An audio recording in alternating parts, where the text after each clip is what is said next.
Tama yung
Am I audible, ma'am?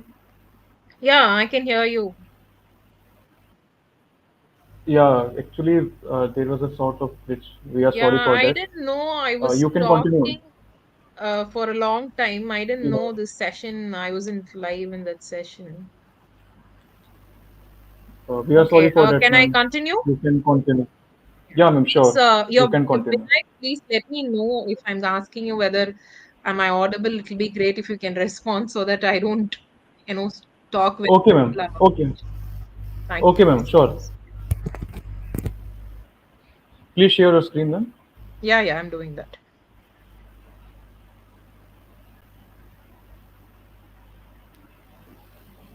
Okay, you're able to see my screen, right? Yeah, I'm seeing you and I will show you on screen. This one will be Yeah, better. you're able to see my presentation, right? Yes, ma'am. Relationship between resilience and mental health. Okay. So I don't know Okay. where I left, where my speech ended, but then I just want to continue by starting off with what resilience is. Because as I was telling you, how important it is for an educator to focus on building himself or herself, n- not physically, but also emotionally. Because we as educators go through a lot of pressure. We have our own deadlines to meet. We are always running, and it's not so easy because in my own experience when I'm talking to my fellow colleagues and other people who are in academia, I know they go through a lot, not just physically but mentally, I would say. And the difficulty in managing personal and professional life, answerable to many people, and heavy workload, and managing a lot of students, bringing focusing on the classroom activity, completing portions on time, all these something carrying as a single person, being responsible for that particular subject, it's not at all easy. So you need to be a lot of kind to your own self. That's very important. And no one, I unfortunately, no one is kind to the educator. The kindness is all shifted a lot to the students because we find them as to be more vulnerable. They are the stakeholder, and we are more focused on attracting a lot more students into the institutions, building them and making them achievers. Yes, that all is completely fine, and I think that's the goal of education, right? But there is an important point for us to stop here and think about how far we are mentally prepared to handle these challenging situations. Anyway, working in an educational institution as an educator is definitely challenging these days. It's undeniable, right? So what you need to develop as an educator is a lot of resilience. And resilience, I've just put the definition there.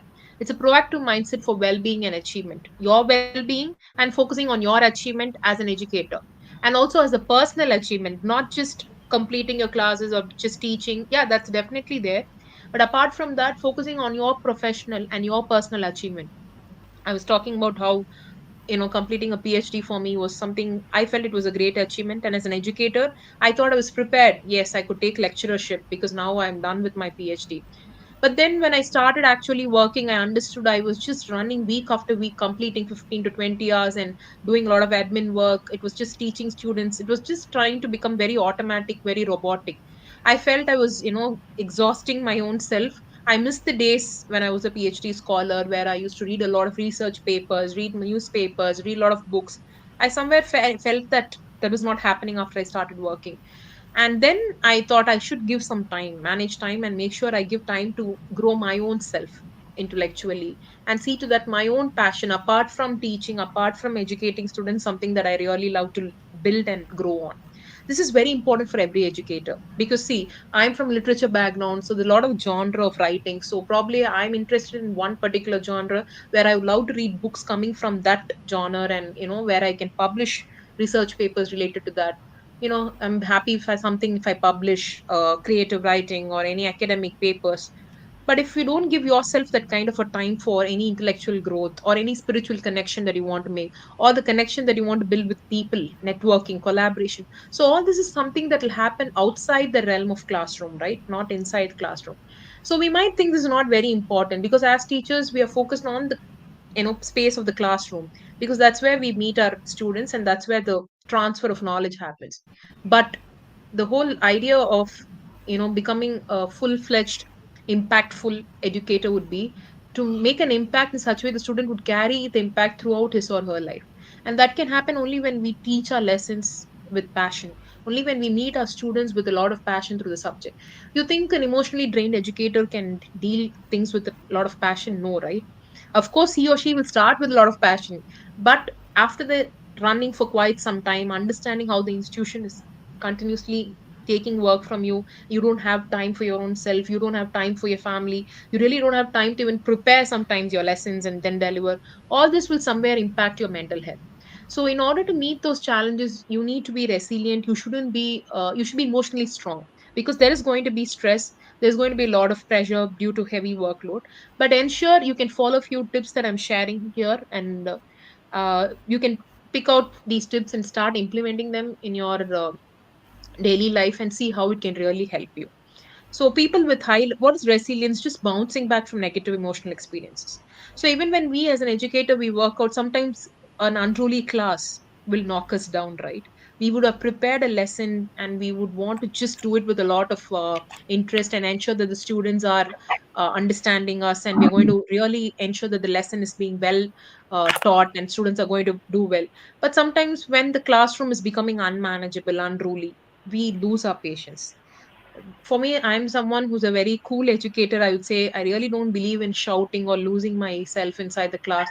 But sometimes even I am forced to, raise my voice. And because I feel that there is a lot of disturbance inside the classroom, and it turns out to be kind of negative emotional experience for me, right? So, but those are the moments where you actually have to take control, adapt yourself, and see how you can handle the situation both in a very positive note, not losing your own, strength, I would say, because we become drained out at the end, because we know we want to teach that lesson but students are not cooperating, the classroom environment is not supporting, and somewhere there is a lack in communication. So how to capture the attention of the students, ensure that they are captivated in our class, ensure that they listen to the class, ensure that they are enrolled. So we work on our lesson plans, we think about changing our material, including a lot of activities. So we need to make our lesson plans, our, whatever curriculum that we have in hand, to be more creative, more engaging, and more participatory, because these days it's very difficult to hold attention of students, and with a lot of technology ruling over us, we ourselves find it difficult, right? If it's going to be a 1 hour webinar, I don't know how many of you will be paying attention for the 60 minutes. If you're paying, I would be like so surprised, because even I struggle to do that, right? We can't just pay attention to a person just talking unless it's a very captivating or it's very interesting and it is somewhere you can relate a lot. So these are the things we should actually work on. So prepare yourself mentally to face these challenges. Bounce back if you might be having negative experiences, but that shouldn't pull you down. You take it as a learning experience. A lot of unlearning also happens for educators. You bounce back again, and it's something that you will develop over a period of time. I won't say everyone is born with resilience. You build resilience slowly. And resilience operates in three ways: overcoming the situation, stress resistance. Stress is going to be there for you. No one can say I have a stress free life. And educators, all the more prone to being exposed to stress, right? Because we're dealing with children, we're dealing with students. So you need to resist, you need to build your system accordingly and recover quickly. There are moments that you might feel that you are not heard, that your work is not going, your work is not recognized, your voice is not being heard. You might be having such negative situations, but you shouldn't be sitting down with that, but move ahead, try to overcome, and see what possible strategies you can build to overcome that. So for example, it can be daily stressors like classroom conflicts, students behavior, even your personal issues that will be playing at the background, relationship, per professional relationship, personal relationship. So all this kind of entangles and creates a chaos. So be very careful when you are actually moving with this, because this is very important. At that moment, you shouldn't feel that you don't have. At the end, you should make sure you have time for your own self to address the emotional needs of your own self. See where you are at an emotional level as an educator. Because as I don't know, I told this already, if I have to repeat myself again, any stressed educator or stressed teacher is going to pass that same stress and disturbance to the students as well. It will be like a ripple effect. So you need to be careful with that. So, who do you think? What do you think has the biggest impact on student achievement? So, according to John Hattis, there's an analysis done by this theorist who believes that the largest impact students themselves, right? So, any bright student who wants to study will study no matter whether the educator is helping him or her. So, there's a lot of self study that will happen. The second largest is definitely around 30% is from the educator. I think it can be more than that. And it differs for each and every student depending on their capacity to learn. Some, well, because I've heard students who have taken real interest in the subject because of the educator. They might not like a particular subject, but still, if they like the teacher, they will start developing a liking towards the subject. And if the teacher has made that possible, I think that's the greatest achievement of any teacher, right? To make a student fall in love with the subject, right? So the student has to first sort of adore the teacher, respect the teacher, or be attentive to the class, because he or she has the kind of respect to that particular educator. So if the teacher can bring this kind of an impact, imagine how he or she would have been inside the class, the presence of the teacher inside the class. But there's also the other way happening, right? Even if the student really likes the subject, he or she can start hating the subject because of the educator, the way he or she shouts or behaves. It's all these extra academic factors. If you see, not just teaching, probably that is definitely there, explaining a concept, solving a doubt, but the attitude the educator brings inside the class. As an educator, you should always have you should bring an atmosphere where students are finding it easy to approach you.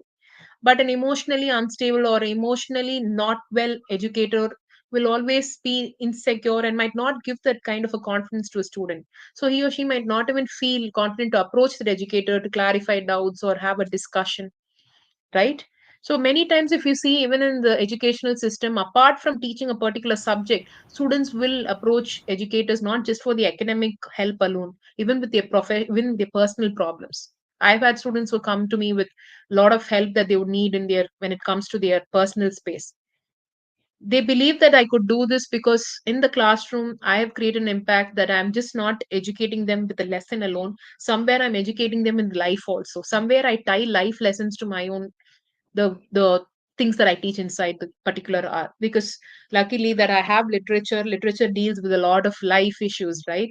So when I teach a particular poem or a drama or a piece of essay, I try to somewhere bring in example of real life practical problem, and I try to throw light on that, because I believe they will remember this example very well, and that will kind of make them more emotionally aware, connected with the people around them. So only an emotionally strong educator can do that. If I have my own emotional problems, how do you think I can offer an environment for my students to come, or a welcoming environment for my students to come and approach me with their own issues? And students are going through a lot of issues because they are in a very precarious stage at that point of time. Maybe they are in their teenage, they feel that their parents don't understand them, they have relationship issues, they go through many things. It's a significant part of their life, right? They explore a lot of things which might be end up being harmful for them. They might not even tell this to their parents, because they're scared that they might again face the wrath of their parents, and many other things, right? But they can confide in a teacher, in an educator whom they believe that, who can lend ears to them, who can talk to them.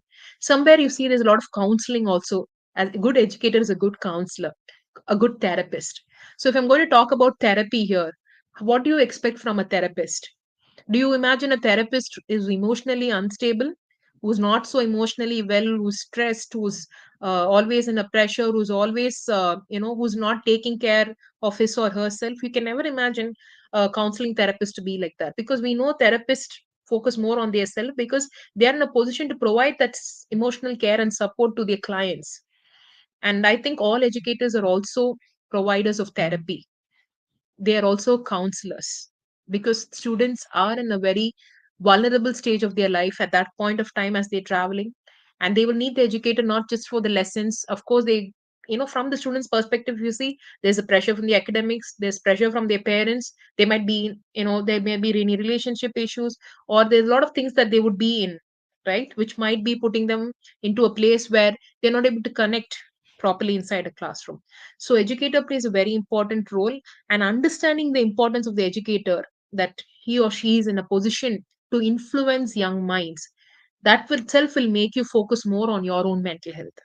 So if you know that you are in a position where 100 students are under you, 100 young lives are looking at you, observing you every day, learning from you, you will be all the more cautious to build yourself intellectually, emotionally, and you'll be more cautious to build an emotionally well being life that is filled with a lot of emotional stability, a lot of mental stability. Because if you break down in front of those many number of students who are observing you or emulating you, who are looking towards you, then that's not a good role model we are building, right? Because somewhere we will also be transferring that pressure or stress. We need to teach our students how to handle stress, because they are also in their life, that particular part as a student, the student life is highly stressful. They have their own demands, they have their own problems.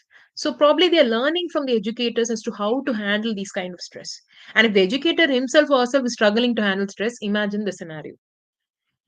So first, it's very important for us to manage our uh, emotional problems and ensure how we bring the positive light inside our classroom, which the light hopefully is carried outside the classroom by the students. And that's what I'm just trying to make a point here. The role of educators matters a lot, not just for imparting the lessons, but imparting life values and teaching students to handle the bigger pressures of life. For them, probably when they're in the college, when they're in school, they think that particular exam is the problem of their life. But only when they step out, probably after finishing their college, after completing all their education, when they take up, when life meets them at different stage, they'll understand how bigger problems are waiting for them, which we really don't talk about inside the classroom. But the lessons that you impart should help them to really focus on how our teacher was able to handle this particular pressure, how our ma'am taught us, or probably discussed certain examples or a real life scenario. So these are all things that students should keep thinking about even after they complete their course with you, even after they complete their particular training with you. Is something that I would really look forward with my students.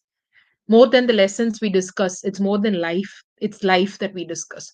Because the course, the particular syllabus that we teach, I think that will end in that semester, right? You just complete it in that semester, you go. But life will be having its own challenges waiting for the students outside. So when they're able to handle it properly, and that's why I think the students, the number of suicide rates happening for students these days, it's on a very high note, right? The numbers are constantly increasing. It's because of the emotional heaviness that they're experiencing, and they don't have anyone to go and confide. They don't have anyone to go and discuss. Even sadly, no parents or not even teachers out there where they can really share their problems. So you see how many student lives are ended. I think an emotionally stable and emotionally empowered educator might even stop potential suicides that's happening among students. So I think that's where we are in a very important, significant situation.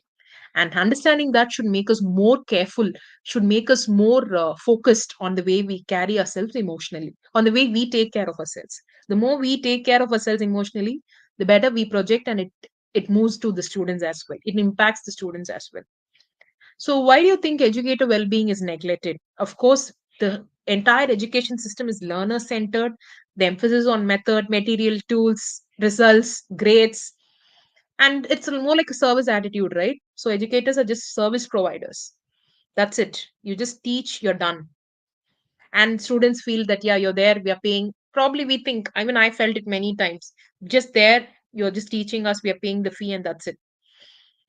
But there's more to it, right? Those days, let's talk about the traditional days where we had gurukulams, we had ashrams, where the student used to stay with that particular teacher. If you remember the Gurukul system, right? Why did they want to have the kids just staying with the teachers, not coming back home, but staying with the guru? The Sishya learns, not just that lesson alone. Sishya learns life, the student learns life from guru. And that's why the student stays many number of years just doing even all the work, whatever it was, like master and slave. People could now criticize like that. But actually, it's learning patience, learning obedience, everything happened practically, which unfortunately is not happening now. Now it's becoming like business. Now it's service provided and it's taken, right? So a lot of changes should come from institutions as well. So one of the toxic statement that neglects the mental well-being of teachers, I think these type of quotes you will see on Teachers Day, right? A good teacher is like a candle. It consumed itself to light the way for others. So what do you think? You think a teacher's life is something which is always there to be for the students? Yes, it's there. But what about the teacher? The teacher is also a human being. The teacher will also have his or her passion, desire, his or her own hobbies, interest, his or her self that needs care. Who's going to take care of that? If that is not taken care properly, it will have adverse impact on the way the educator behaves in the class. And then we have scenarios of how harassments are happening, abuses are happening, right? So this is something that as an educational institution should really pay attention to. We have student counselor. Do we have counselors for educators? Do we have counselor for teachers? The moment we stop, think, and discuss this and ensure this is built inside the system so that both of them are taken care of, not just the students alone. So, what do you understand by well being? I'm using this word right from the beginning of my webinar. So, there are two perspectives, hedonic and eudaimonic. So, hedonic talks about the pleasure part, eudaimonic is meaning and purpose. So, hedonic is well being is very subjective. So, what is well being for me might not be well being for you. So, if you ask me what is well being for me,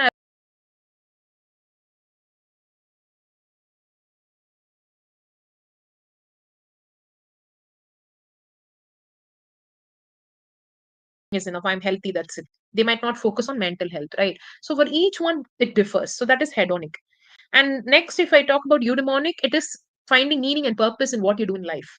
This is something people will agree, or when I ask you what is the purpose of your life, especially as an educator, right? Definitely, the purpose of any educator would be to impart education, knowledge to students, to bring change in their life, right? To make them knowledgeable, to help them cross the sea of knowledge, whatever you can say. But as someone who's guiding, someone who's facilitating, someone who's taking things forward, you need to know what is your purpose, right? As an educator, you should be very clear about your purpose and meaning in life. So I'm just having due to lack of time, I'm just little bit running fast so that I can cover all the points. So well-being, I think the definition is something that all of you know.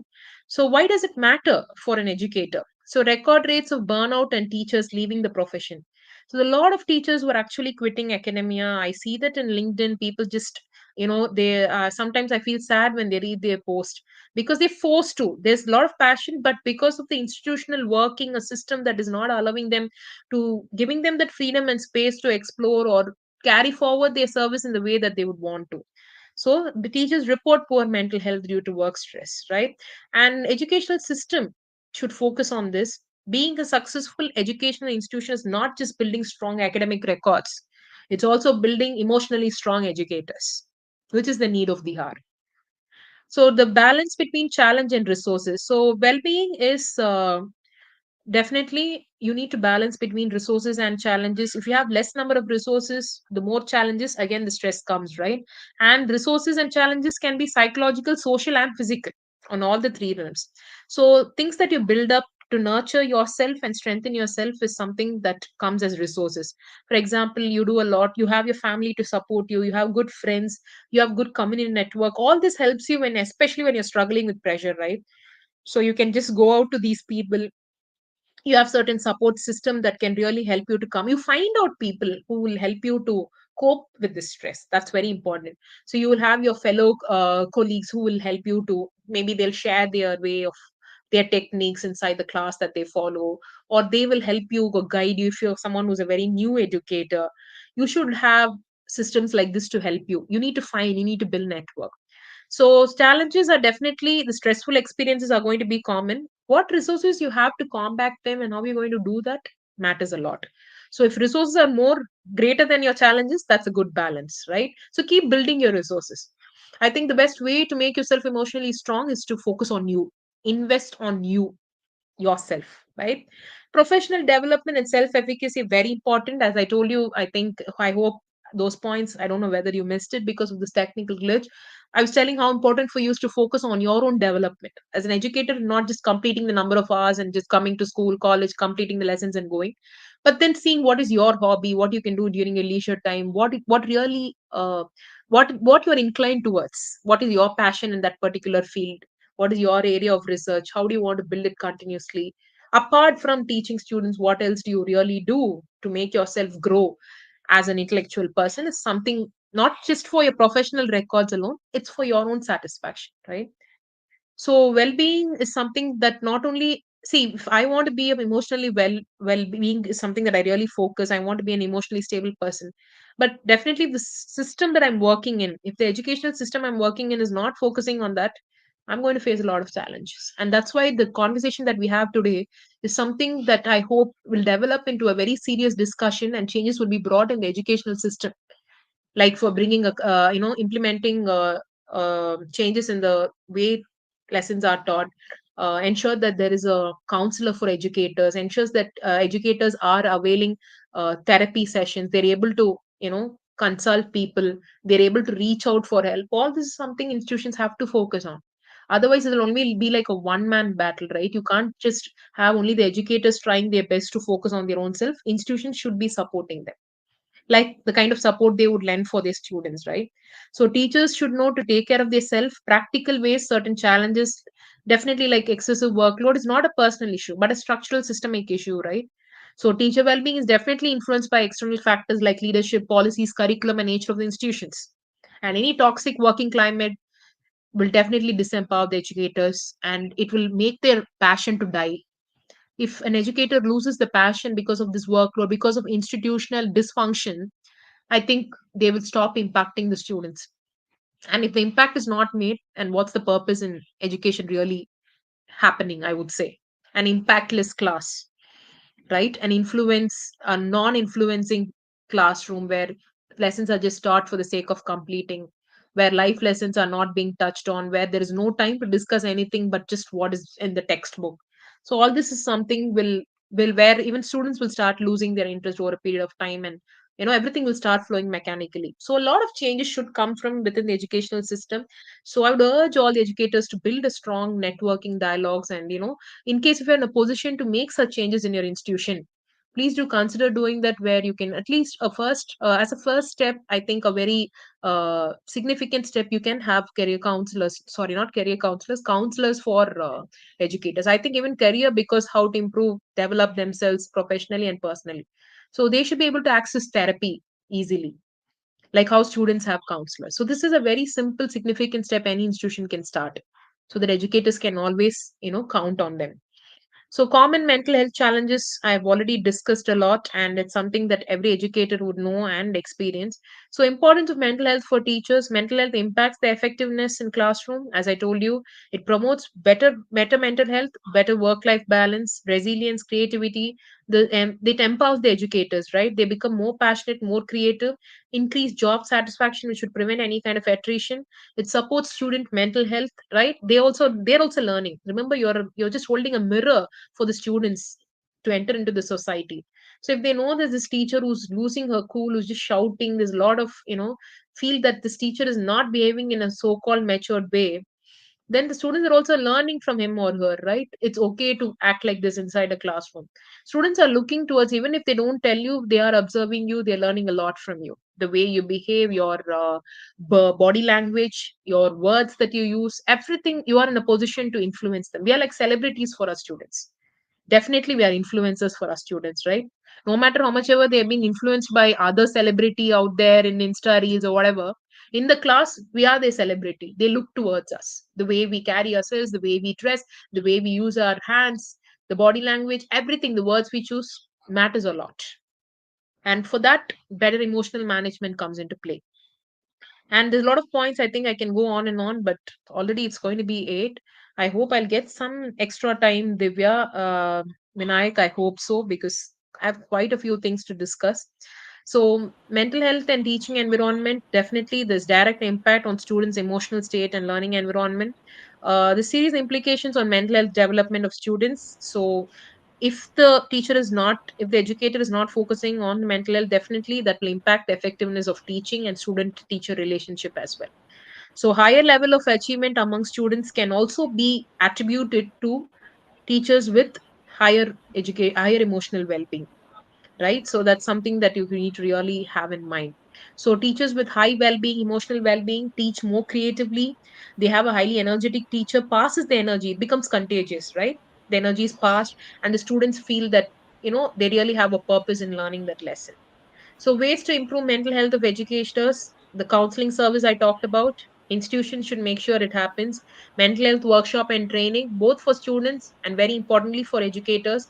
Peer support groups and structures where they could talk to other colleagues and get ideas. Senior colleagues can help them, guide them, help them to navigate the path, adequate resources and support, mental health policies and awareness. So institutions have a lot to play in this. So I hope this discussion takes a very serious note as we try to initiate that kind of change. What can educators do to prioritize mental health? Taking care of yourself is very important. So don't neglect yourself in the mundane responsibilities, in the daily responsibilities of life and demands of your career. Don't lose yourself, right? So get organized. Your time management skills is very important. Keep up with the basics. Practice self care, very important. Find small moments of joy for yourself. Be cautious of the burnout and rust out, not doing anything but just teaching, and it's like even after years you are just doing that alone without feeding your intellectual needs. Seek support whenever you need. Feel free to ask for help and reach out, and manage your emotions and cultivate a lot of compassion. Develop self awareness, right? I know many educators don't even realize that they have their self, because they don't have time to even focus on their own self, right? It's like just completing their task, focusing on the students, preparing them for their exams. It's a continuous 24 by 7 run, which is going to result in exhaustion, right? So be aware, see what yourself needs, and definitely stop and see what you can do for that. Seek professional support, and I hope institutions can build that kind of support so that educators, apart from their own, they need not have this trouble of spending money for these kind of counseling services. So if the institution is going to have this inbuilt in their own system, institutional support is definitely important. I've spoken about all this, and if institution itself starts supporting the well-being of educators, it's going to definitely end up in a positive work environment. And resilience is the key word there. I've already spoken a lot about this. So there's a lot of technique that you can follow. Many things are available online that you can refer to it, but I would just suggest use this 4A model, where you avoid unnecessary stressors, whichever is possible to avoid. Prioritize and organize your work, and change your approach, alter, right? If you see, if you're not able to communicate certain things with your students or with your colleagues, see what can be changed, so that your communication is very important. If the communication fails, it causes a lot of emotional heaviness, right? There'll be a lot of problems coming in. Accept what you cannot change. More often there are things that you can't really work on and change and bring a change immediately. So you need to hold that patience, accept certain things and move on, and adapt accordingly. Okay, adjust your expectations and focus on what you can control, and not burn out yourself on what you really cannot control. Self love and self care is the most important word that I would like to put here, because of lack of self love and self care is what lives are being lost, and also I would say the burnout is constantly happening. So teachers always have their students in mind. It's the love for the students, it's the care for the students. Unfortunately, the self is missing. That is their own self, right? They forget to focus on that. So I've just put a picture here. You wouldn't, your phone is very important to you these days. Yeah, we can't really survive without it. Constantly we are into the phone checking notifications. If you know that the charge is going to it's dropping, and it's your phone is going to die, you imagine how fast you will be to charge. But you need to focus on how yourself is actually refusing to charge. Are you charging yourself? Are you giving the daily dose of dopamine, daily energy to yourself? Because you are in a position where your energy is going to be drained, right? It's not easy to handle a class of 40, 50, 15, 60, or 100 individuals in front of you as just one person. That itself is a very, very strenuous task. So you should be all the more charged, all the more equipped physically. You make sure you eat properly, you exercise, your diet is taken care of, your health is taken care of. So at the end of the day, remember, you also have a family, you have your own personal space, people need you at home. It's not that you're going to just exhaust yourself, right? So if you're running like this for a long time, it's high time you just check whether that self love is actually happening in your life. So easy techniques to practice, types of rest that I've put there. If I say rest, what comes to mind is just sleeping or taking a day off and going out. Yeah, that is also there. But we have different types of rest when we talk about in emotional psychology. So physical rest is just lying down, sleeping, giving your body complete rest. Mental rest is, trying to relive positive memories, like closing your eyes, envision yourself in a serene beach or lush forest, traveling the whole world in your mind, right? Just feeling good, feeling happy, engaging your senses. Sensory rest, definitely digital detox. I felt even days I was working in an institution, I was constantly addicted to my mobile, because I would say I became addicted because notifications kept on coming in. I was scared that I would miss a message from someone, one of my colleague, or I wouldn't complete my task, because constantly I was in different groups, WhatsApp groups. So I think even in the weekend, I was always checking whether what is the next week's task. I didn't give time for myself as such. So those were the things that I think the mistakes that I made, and I learned, and I ensured that there should be a time where I should cut off myself from the digital space and spend time, give more time to my own self and my family, people who need me, right? Social rest, meeting new people, developing collaboration, networking. I think even the effort that you people have taken in attending this webinar is one way of a social rest, right? You're trying to learn something or hear something. I mean, you are interested to know more about this topic. You are trying to connect at a time to, with many people and see what kind of discussions are going on. Spiritual rest, taking a few moments each day to be thankful for, connecting with your own favorite spiritual source, where you can meditate, you can just, you have your own way of doing it, right? And practicing gratitude is something very important, which will make you a more positive person. Emotional rest, where you are able to involve in activities where you put your emotions to you give space for your emotions, right? For example, you can be someone who will love dancing, you love doing workouts, you engage your body in that, right? So this makes you more positive, more healthy, and more emotionally oriented person. And creative rest, right? Creative rest, probably everyone I believe has a creative side, right? So, for example, I do a lot of calligraphy. So, even if I have a lot of things to do, I ensure at least weekly once I take some time to, practice this artwork, which gives me a lot of joy. Similarly, you might be having any one thing that you would love to do, probably some craft work, doing something with your hand. Creative gives a lot of joy. If you're able to color, these days this mandala art is very famous, right? We have this art books, right? We have this mandala art where you can keep coloring those numerous designs that come, and once you finish coloring you feel very happy. There's a lot of color that comes into your books. It just brings a joy, right? So try all these things and step outside your comfort zone, push yourself to learn a lot, involve in random acts of kindness, right? See, already we might be working in a place where things are being made tough for everyone, so probably greet your colleague with a smile, and move with your students in a more compassionate way. Try to help them instead of just completing the class and running. Probably you will need to put some extra time or effort for students who really need your help, who really need your motivation. That's more important, because an emotionally strong educator will end up motivating his or her students a lot, I believe. If Because anyone who's lacking that emotional stability will always remain unmotivated, will always remain discouraged. So they won't motivate their own students, right? Because you yourself are not motivated and encouraged, then why would you even think of motivating your students? Motivation happens when you are strong, when you are bubbling with energy. So you can join, don't stop learning as an educator. It's not that necessary that you know everything. You can still be a student in many places, right? Then that helps you a lot. That role reversal helps you a lot, right? You can learn any art form, probably join a music class or join an art class, a dance class. That keeps you more young in heart, right? Although you might be, getting old in this field also, you can still make yourself feel younger. So that's more of self love.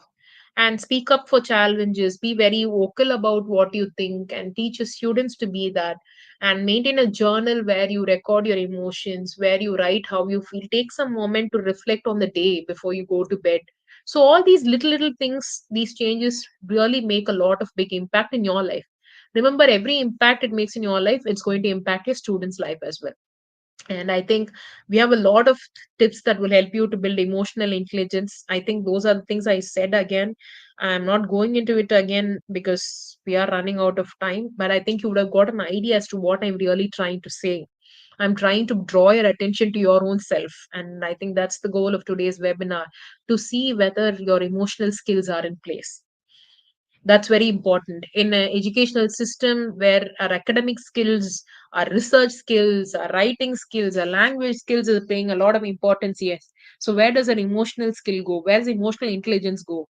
That's where you need to think about, in spite of having all these skills, if a person is still lacking, if the person is still not satisfied with his or her job as an educator, that's where emotional skills come into play, emotional intelligence comes into play.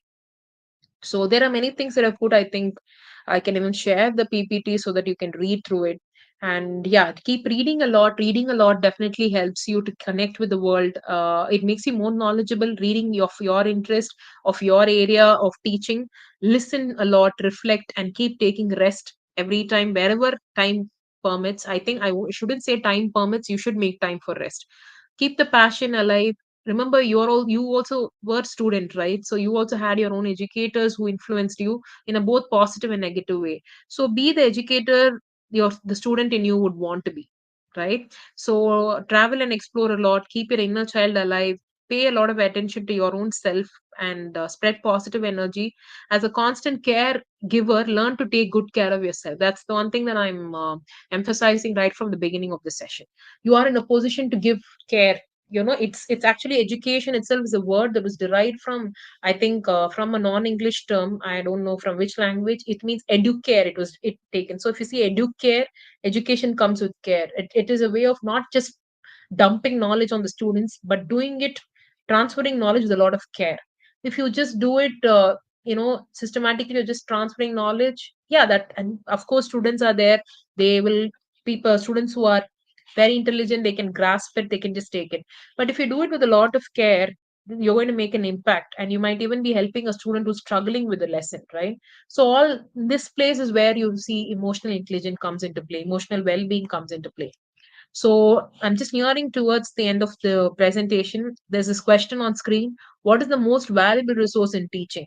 Not books, not your internet technology or chat GPT or whatever AI that we are talking about. The most valuable resource in teaching is you, the educator, because you are the human being. See, these days, a lot of debate that's happening whether AI will replace teachers, right? Of course, it's need for the teachers to update themselves with the current AI trends. But whatever it is, not the impact any human being can create on a child's mind or life, right? These days, then why are suicides still happening? Why can't students go and talk to AI? Of course, I think students do that, but there is a human voice, human touch, human care. I think that only a human being can give, right? So educators are really important, and they are the important source, valuable source in teaching. So focus more on yourself, and it is common, and it is normal that you might lose attention on your own self in the fast pace workload, systematic work that you are into. You might even feel that you're not thinking about your own self in the past, how many ever months that you've been working or years you've been working. Or even giving time for your own self might be a difficult task. But fine, you just go ahead and do it, and it makes a lot of impact. You're giving so much time for students, so much time for the institution because the institution is paying you. But unfortunately, no one is paying you to focus on yourself, right? If you're going to get paid for that, probably there might be a push to do that. But no one is going to pay you, or no one is going to question you whether you're focusing on yourself or not. Otherwise, when you are as an educator, you'll be constantly be questioned by your higher officials. You'll be questioned by your department heads if you're not doing a thing, completing the task on time. Sure, you're always running because you are in a position to answer them. But here, no one is going to question you whether you're going to take care of your self or your emotional well-being. But it's going to silently, it takes account. I would say your body keeps the account, your mind keeps the account. If you're going to neglect yourself, neglect your health, neglect your emotional well-being, probably no one will question you. No one is even having time to ask whether you are taking care of yourself. But remember, the impact is already being made, and that might show in the way you transfer your uh, knowledge in the class, the way you handle your students. Knowingly or unknowingly, involuntarily, it keeps coming out. So, in order to be an educator, I think you need to be a good therapist. You need to be someone who's able to manage your emotions properly. And that can happen only if you give space for your own self and keep yourself as an important individual before you provide that care, concern, and education to your students. So, I'd like to end the presentation with a quote by Thich Nhat Hanh. It's from the text Teaching to Transgress, right? It says the practice of a healer, therapist, teacher, or any helping professional should be directed towards his or herself first. Because if the helper is unhappy, that is, if the educator is unhappy, he or she cannot help many people. The one who's providing the service should do it happily. And happiness, not just smiling from the outside, but from the inside, right? The love and care and the passion from the inside. And if it's coming from the inside is always translated into the emotional realm. That should be uh, sound. You should have not just a sound body, but a sound mind, they would say, right? So definitely take care of yourself, not just physically but emotionally. Keep building resilience. Of course, challenges are going to be there, and I think I have other few things that I put here: physical fitness and mindfulness. So definitely being an educator is like, you are preparing yourself for an Olympic, remember. So you focus on your fitness, your mindfulness, being efficient and productive at work, enjoying healthy relationship, giving time for our loved ones, the ones who need us, and achieving personal professional goals and striking a proper work life balance. And I think I've spoken about all this in my earlier slides.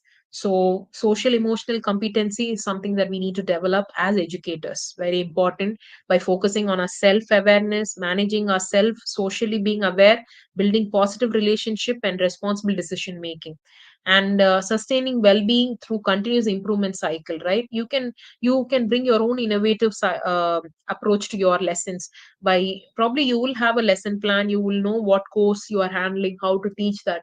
But when you are involved into it, when you're a happy person, when you are someone who's like emotionally strong, and you know that you can handle this particular pressure that comes up with teaching the course, you will also go step ahead to help students who are struggling. You will bring innovative practices inside the class, even which other teachers might not be even thinking of, because you're not just doing it for the sake of completing the class, you're doing it for the sake of creating an impact for the students. So that's something that you should always have in mind. With that, I would like to end my presentation, and I have my LinkedIn QR code here. I'm someone who's very active in LinkedIn. I conduct a lot of workshops related to English language, literature, research, counseling, and you can send me a connect request. I would be happy to accept that, and you can follow me for the programs that I conduct. I'm constantly busy delivering sessions, so you can watch me over that, follow me, and we'll keep building discussions like this so that we can see some changes happening. I hope this session was helpful. Thanking you all for the time, and I think I can end the session. Uh, I have to make few announcement. Vinayak, are you there? Yeah, yes, ma'am. Can I Yeah, make ma'am. Ma'am, the announce? actually, before like, yeah, yeah, ma'am. Actually, ma'am, before the announcement, can you please take some doubts of some students who has posted their doubts on comment Okay. section? Yeah, I'm just going. So, I think is yes, a way I can read it. I'm unable to see the chat. ma'am, I will ask you, ma'am. I am saying that I have collected Okay, these okay, questions. I will ask you, okay, ma'am? okay. Yeah, Uh, yeah. so the first question is by Bhavya Bharadwaj, and the question is, ma'am, how can we figure out we are giving enough time for self-care or not? A very nice question, I think. Okay. I think that's something that everyone has to stop for some time. Probably if you are very much into your workload, and you are constantly, you know, uh, just performing, meeting your own workload demands and things like that, to understand whether you are, just see if you're happy. That's one thing. Are you happy? If I'm going to ask that question, is there something that as an educator every day are you motivated to go to the school or to the college? Is there something that you feel you're dragging yourself and going, or you do it with a lot of interest? This is something that you need to really think about. If something that's happening that's forcing you to do, you need to just think, and also checking whether you're doing it with a happy mind is, I would say. If you're not happy, if you're tired, that's where physically tired, your body needs your attention. Mentally tired, yeah, then you can understand, you need to stop. Or do you feel that people around you are saying you're not even giving enough time for them? This happens, right? When you're in a family, probably your partner is saying this, or your parents are saying that you're always running in work, you're not giving us time, you're completely always with your laptop. You will hear people saying this because they're observing you, your close ones, your loved ones. I think that's where you can really see how you can, whether your self care is happening. Your body will definitely give you signals, it communicates to you, so you need to listen to it. Probably if you're neglecting that, then it's high time that you find out and see. um, that's very important. That will show you whether you are taking care of yourself. I hope it Yes, ma'am. answers the question. That's a very great thing. Yes. So, ma'am, another question was by Sheeta Sharma, and the question Yeah. is how to keep yes, ma'am. So, how to keep ourselves calm during while being anxious due to stress or any type of burnout. I think, see, this comes with a lot of practice. After saying this, I'm also telling there are moments I'm pushed to my, level of uh, patience where because of an unruly class, as I told you, sometimes I feel like shouting. It becomes very difficult for me to administer a calm posture, especially when it comes to a situation where I feel no one is listening to me. What you do is before you lose your control or lose your cool, I would say, just pause for a moment and think what kind of, I think in psychology we do this, right? When you're very angry and Yes, you ma'am. want to shout, you won't stand in front of the mirror. If you shout, you see how your face, you see how you're reacting. Would you like your face to have that kind of an anger? Your eyes, see the way your face reacts to when you have a, when you're answering angry to someone. Remember, in a classroom, your students are your mirror. You won't be able to see yourself, but you have a large group of audience watching. So just probably if you want to remain calm, just close your eyes for some time. I mean, in classrooms, not possible. For me, if I have a situation where things are troubling me, I feel I just freeze for some time. I keep quiet and I take some probably some breathing exercise if I could quickly do, and allow give myself some 5 to 10 minutes to settle down and then approach the situation with whatever things I have to do. Not reacting spontaneously, I would say that. And that Yes, will ma'am. help you to calm down. And the statement you have used that stress on a teacher affects students too. It's a very important thing, and many type of students and teachers has been facing this. So addressing and knowing about these type of things is very important in today's scenario, and that's a very great thing. And we learned a lot of from your session. One question is being Thank you. asked by Mr. Onyx. Yes, ma'am. And the question is, ma'am, how to get 9 CGPA in university and how to clear 12 backs? No, I didn't get the I don't think so question. it's related. How If it to is get not 9 related, CGPA in university? no, Yeah, ma'am. actually, It's related to like very academic question. Yeah, yeah, I get that, ma'am. How to get 9 CGPA in university and how to clear 12th. See, you need to work hard. You need to, focus on your, you obviously need to work hard to get that higher level and clear your exam. But focusing on your emotional well-being is going to accelerate your growth. And, whatever I've discussed, if you're going to implement that, it will speeden up and it yes, will impact your academic growth. Remember, academic growth is not just studying, finishing your lessons and just getting marks. Over the time, there's much more than marks to life, I would say. Not just getting a yes, grade. ma'am. Of course, these are very important to fetch a very good job and things like that. But what I would say is managing your emotions is more important. And if you're able to focus more on your emotional well-being, I think that will accelerate your intellectual growth, your academic growth. Yes, ma'am. One question is for my side, ma'am, and the question is Oh, very yeah. simple. Yes, ma'am. Is there any way to like to improve relation between a teacher and a student? Because most of the time, some type of teachers have their own way, and students are get very type of shy in front of them. Or they even get scared of them. So, how to improve that type of relation, like for communicating with teachers and getting to know about their uh, personal gratitudes as well as the lines? Okay. I would say um, building a positive relationship, a positive student teacher relationship is very important. And one way you can do is to see how you can really connect with the students. That will take some time because when you are given a class, you will take some time to understand how this class is going to, respond to you. So make sure you engage your students. Your sessions should be engaging. That's very important. And once you do that, they will automatically start taking interest in the way you teach. And I will say the one significant way to improve your teaching, your classroom relationship with your student is building a lot of empathy in your teaching.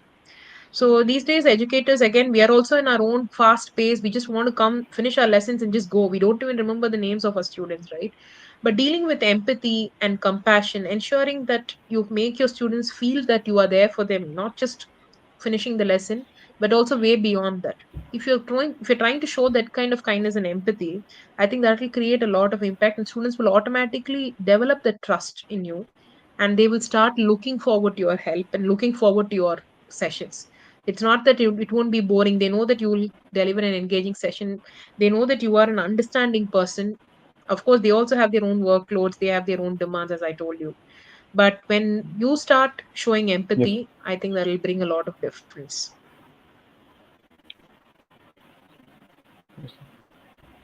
Thank you so much, ma'am, for taking our views. And Yeah, let's thank come you. to the important part of this video, and that is, yes, ma'am. So, ma'am, you have to announce the recognitions for the best Yeah, portfolio yeah. that Hmm, has been made by the current interns of Deep Free Knowledge. So, definitely. I'm sharing the screen, ma'am. Okay. Yeah, just give me 1 minute. um Yeah. I will share the will you be screen for sharing? the best portfolio one. Sorry. Yeah, yeah, please go ahead. Yeah. I should be reading it out, right? Yeah, ma'am. You can like see the portfolio and then you can tell the name. Okay, ma'am. It is written on that portfolio. All the like portfolios websites has been designed by the intern students of the Deep Free Knowledge. Okay, Should I start? 1 second. Can you just give me a Yeah, minute? sure, 1 minute. sure. Is Divya there in the meeting? Vinayak? No, ma'am. Only I'm there in the stream lab. Okay. Because I'm unable to chat. I'm unable to write anything in the chat box. Is it possible for you to allow me to chat? I mean, put a message? Because I'm trying to write something. It's not. It's saying sending message is only supported for host.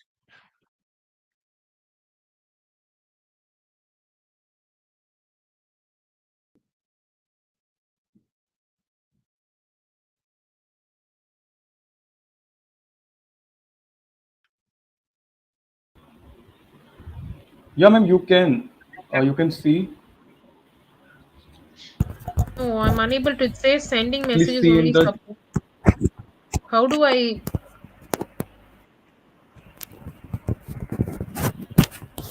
Please repeat, ma'am. Hello. Sorry. Yeah.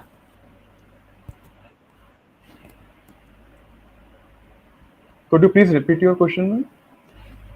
No, it's saying, okay, I'll just type, you're able to see the message. I just shared my LinkedIn profile. Is it visible? Okay. Wait. Is the message visible, Vinayak? Right now, I didn't see any type of like. You can share Yeah, it on the like. We will share it on the. Ma'am, we can yeah, share it on the description of this video. Then students will see it, okay, okay. right? I sent it to Divya because Yes, ma'am. she can share it in the chat box here.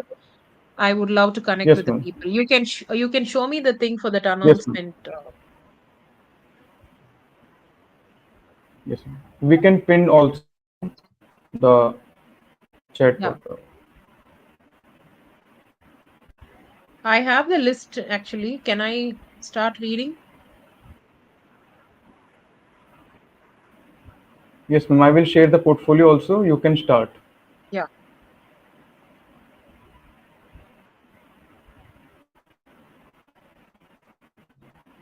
Please start, ma'am. Then I will share the portfolio. Like, please tell the first Yeah, name. yeah. Yeah, yeah, I'm starting. So here are the list of people that I would like to congratulate and share my best wishes. I would like to motivate them, and I think the team here is doing a great job by bringing a lot of discussion like this. Let me start reading out. For punctuality, Karan and Aryan, congratulations to both of you. For designing videos, Vanshika and Harshita, Mansi and Dia for banner and thumbnail designing, making efforts to make the webinar successful, Manya in YouTube platform, Tushar in Facebook and reminder email, and Ayush in Telegram, and Vinayak.